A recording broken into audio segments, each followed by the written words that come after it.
Okay, well, thank you very much. Yeah. We'll hand over to my next speaker, Gabriel Klement, who is Head of Group IT for GKN.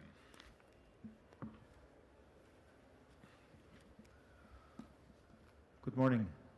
Sorry if I have to take this microphone, but I've got a cold, so if I'm coughing, I need to put it away. I'm Gabriel Klement. I'm out of Italy. It's not that I caught the cold over here. Actually, where I'm from is has minus 15, minus 20 degrees, so it's not as cold. It feels a lot colder here. What I'm going to talk about today is sharing my experience.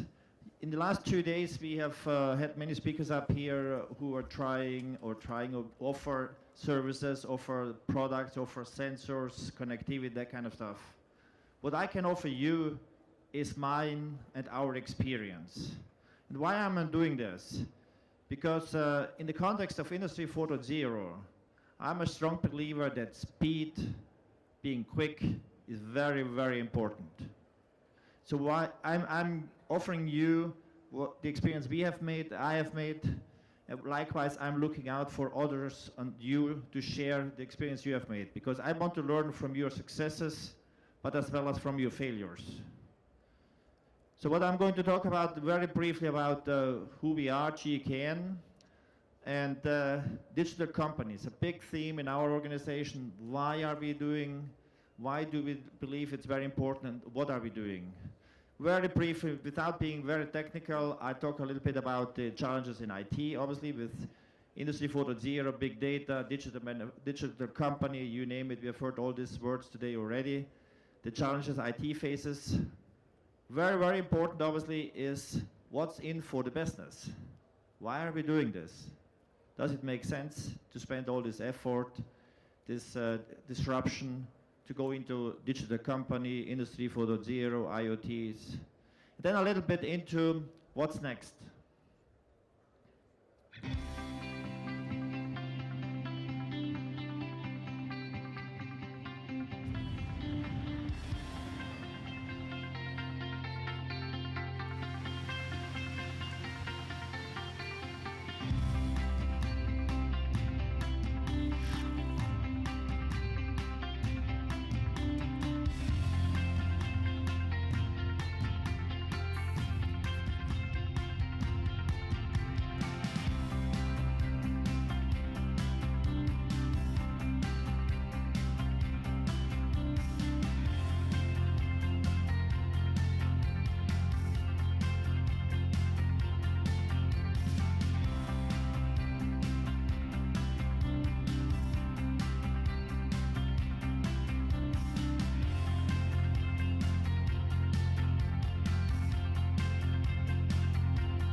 I will touch on some of the things you have seen here.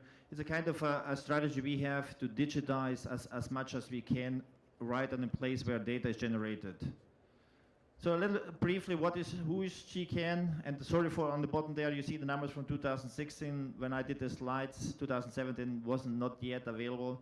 So we have actually 3 main divisions: the aerospace division, and where we do components like air structures. So for example, the wing for the Airbus A380. We do wiring, we do special products like the windshields for fighters and that kind of stuff. Then we have the GKN driveline division, where we produce side shafts, transmissions and whatsoever for cars. The powder metallurgy division, where we produce our own metal powder out of scrap, and then we use that powder to actually create thousands of different components. One thing which I don't mention here is additive manufacturing. We do that as well. Samir in the ADS presentation this morning talked about bionicle products being printed for the aerospace industry. Yes, we are working on that. But we use additive manufacturing in-house as well. We have what we call the bionic tools. So we print our tools in order to be more efficient as well. Let me talk a little bit about some of the challenges we face. And this is one example of one division here. So we have 1,500 machines connected, something like 800 measurement stations digitized. We have over 2,000 production orders to manage. So what I want to show here is the complexity we have to deal with is quite high. And this can only be approached with having good systems in place. Digitizing that is very important. So what are we doing? Obviously, coming from this complexity, our approach is to automate data collection, digitize data right away, rather than, as we see very often, if you go around shop floors, we write it down on a piece of paper, somebody's collecting this paper, trying to enter it in some case in Excel, and then trying to make use out of that. That's not what we want. Data directly off the machines. Real-time digitized data, that's very, very important in my eyes. That's where we need to go to. And why are we doing this? Because this provides us the one truth. Data transformed into information. That's really the value. Data itself isn't the value. And we have a lot of data lying out there, and I'm convinced in your organizations, factories as well. A lot of machines, yes, have a lot of data, but we don't make enough use of that. That's very important. And rekeying data is just a waste. So why are we doing this? What's the benefit? Obviously, all this information supports business decisions, planning for a shop floor, but planning to the higher levels as well, investment plannings. We use the information to make decisions on should we invest in this group of machines or another group of machines. So that's very, very important, having this information real time and having the right information. That's very, very important. So let me touch a little bit on the IT infrastructure. In the context of a digital company, what we try to do is obviously combine all the information. So from the customer request on the left side to the delivery of the products. But obviously there's market input, there's supplier input. So we try to combine all this information to drive business decisions, to drive towards the digital company. But today I'm going to focus more on the middle part here on connected conveyor belts, connected machines, connected sensors. How does this feed into an MES, manufacturing execution system, into an ERP, into quality, then loaded into database and visualized at the end. So I'm focusing on the middle part here. From an IT point of view, obviously on the left-hand side you see different sources of data nowadays. We have not only ERPs on transactional information systems, but we have sensors now. We have connected machines. We have environment information. We have temperatures. And obviously the challenges we have here as well, and as we have seen this morning, somebody was showing an example how they connect a very, very old machine, apply sensors and pull data off that machine. So the challenge is there. We want to have a true picture, not just the modern and the new machines being connected. We want an entire picture of a shop floor. That obviously with that, generating a lot of data in the middle piece, some tools which we use here. The challenges are to connect all these different kinds of machines, these different sensors.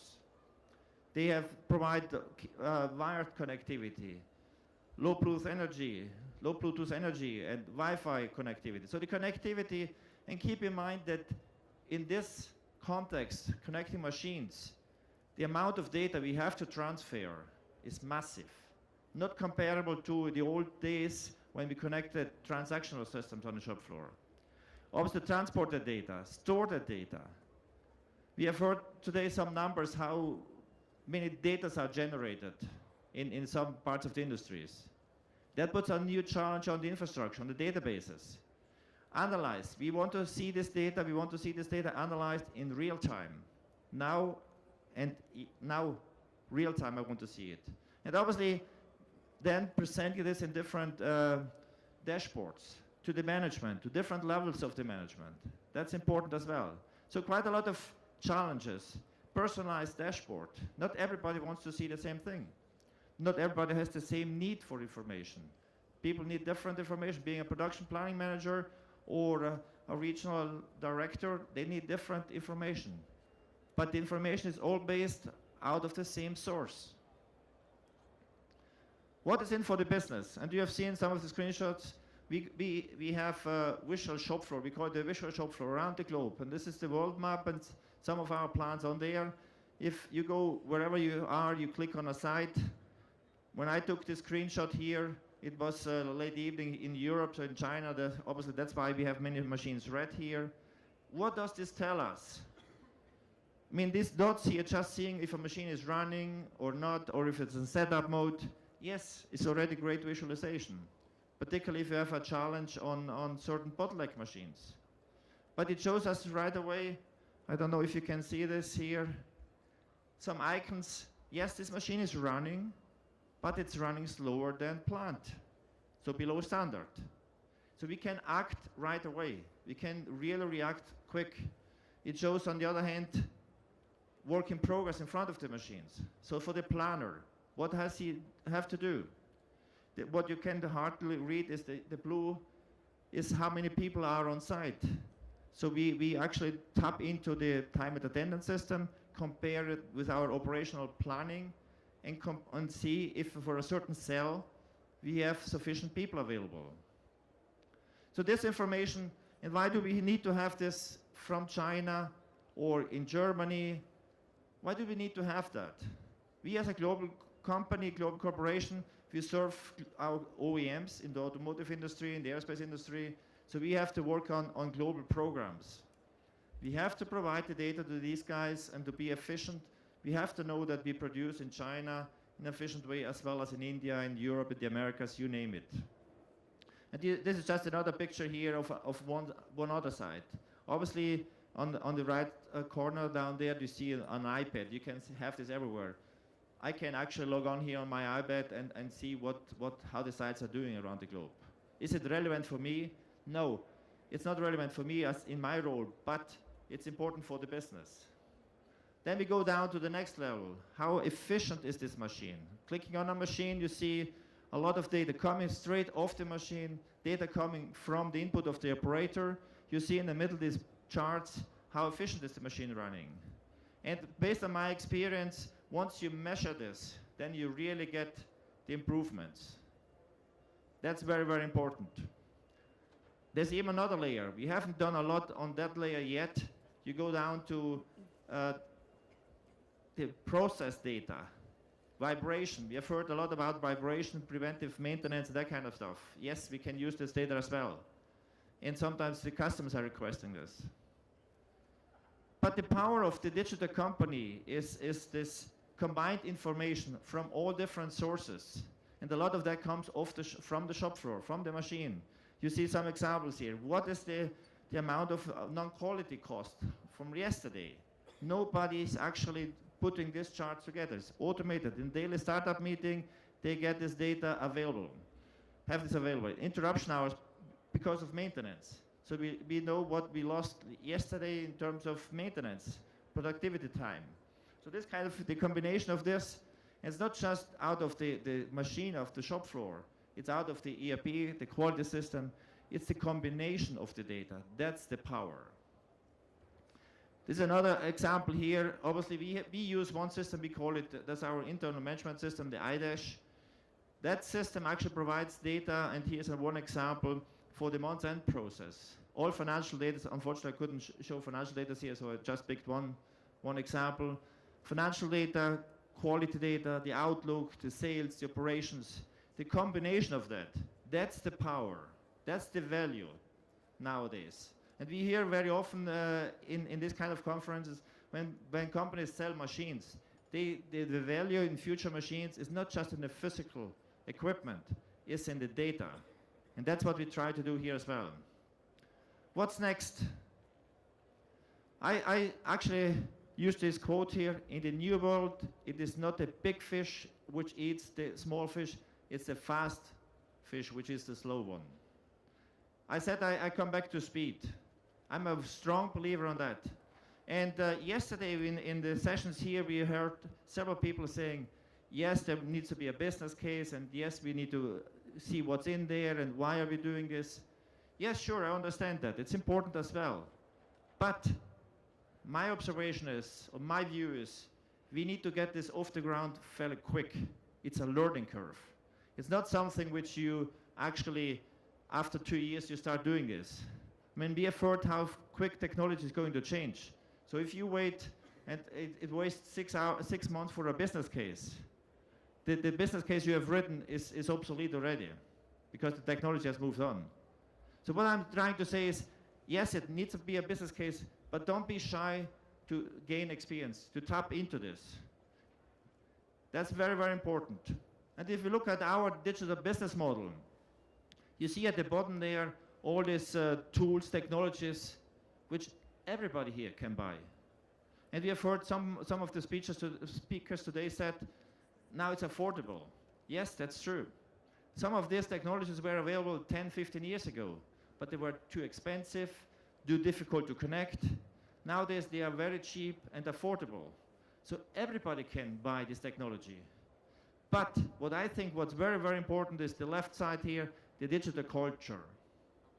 We have heard yesterday upskilling our employees. Yes, very important. Hiring new skills. But building a digital culture, that's very important. So as leaders in the organizations, we have to provide a framework which allows young talents to come in and do something which we might say, does this really make sense? But don't be shy to let, we have seen some of the presenters yesterday as well, who are part of the so-called digital transformation organizations. So they come in, let them do this. Don't be shy. And somebody said yesterday, fail fast. I fully agree. If you don't gain the experience, if you don't tap into and trying these things out, you won't gain the experience. You can buy these technologies, but you can't buy the experience. But you can learn from others, as I said in my introduction. Learn from others who have gone through this, who failed, who were successful. So if you look at what the activities we have, there are things on the right side, the blue, on the top there, the productivity drivers. Yes, we do things to be more efficient. But on the other hand, there are a lot of initiatives where we can be growing faster, tapping into new business areas. So to conclude my presentation, do we have a choice? I don't think. I strongly believe companies who don't step into Industry 4.0, into the digitization, will not be around for long. What gets measured gets improved. That's a key experience I made in my career. And I saw this in different levels in the organization. Yes, once you measure it, you will be surprised. Once you have real-time data, you will be surprised what you see. That's when you start improving, increasing your operation efficiency. And quality decisions based on facts, not on assumptions. Right information at the right time, at the right location. That's a key message. The right time, you need to have the information available now, when you need it now. And I use very often the example, if I offer you a newspaper from last Friday, everybody would say, what the heck, I won't read a newspaper from last Friday. But how often in the business do we have to base take decisions based on information which is a week, a month old even. That cannot be the case anymore from my point of view. So having the digitized shop floor, we have heard smart factory, digital company, Industry 4.0, it somehow everything ties together. And I think we have to be fast and agile and be prepared to fail as well. Thank you.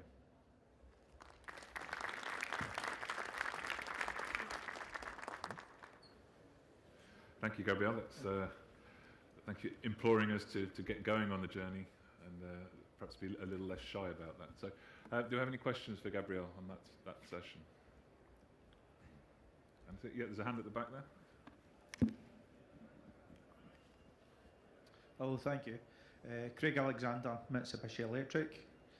Coming from industry and an IT background, how do you balance the need for business data security against machine connectivity, and in particular, perhaps a manufacturing machine manufacturer assisting with a breakdown? Good question, thank you. And I had cybersecurity in one of my last slides as well. Yes, it's a very, very important aspect. We have to be careful as we connect a lot of machines, sensors, and whatsoever. There is the danger, obviously, data being hacked, but there's the danger as well that hackers from the outside even take control of the machines. So security is something which is very, very important as well. But don't start off on the security end in terms of, oh, we can't do this because there's a risk. With everything we do, there's a risk, yes. So we need to be a little bit risk averse and make sure that we don't block ourselves. But don't get me wrong, security is very, very important.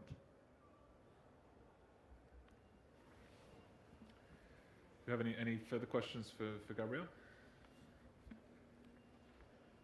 No? Okay, well, thank you very much, Gabriel, for your session.